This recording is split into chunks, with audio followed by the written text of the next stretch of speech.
This is 1 Timothy chapter 1, verse 15 from the King James Version. The Apostle Paul wrote this letter to Timothy, a younger leader serving the church in Ephesus.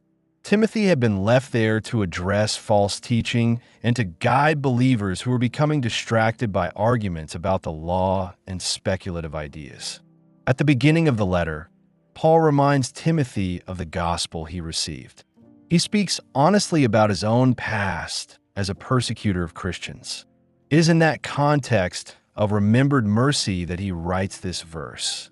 This is a faithful saying and worthy of all acceptation, that Christ Jesus came into the world to save sinners, of whom I am chief.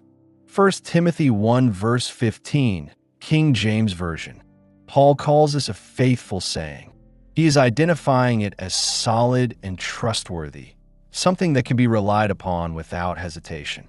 In Ephesus, some are focusing on rules and disputes. Paul brings Timothy back to what matters most. The heart of the message is not human effort. It is the coming of Christ. When he says that Christ Jesus came into the world, he is speaking about a real entrance into history. Christ was born, lived among ordinary people, and was crucified under Roman authority. His coming was purposeful. He came to save sinners. Paul then adds, of whom I am chief.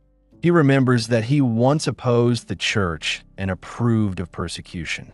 He does not hide that history. Instead, he places himself at the front of those in need of mercy. The single truth of this verse is clear. Salvation begins with Christ's initiative, not with human worthiness. Paul did not earn mercy. He received it. For Timothy, leading under pressure, this reminder anchored everything. The message he was guarding was grounded in grace, not achievement. The verse remains steady in its clarity. Christ Jesus came into the world to save sinners. There is no complexity in the statement.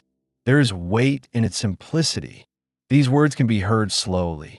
You may return to them again and let them stand as they are. Subscribe to Jesus-DailyVerse.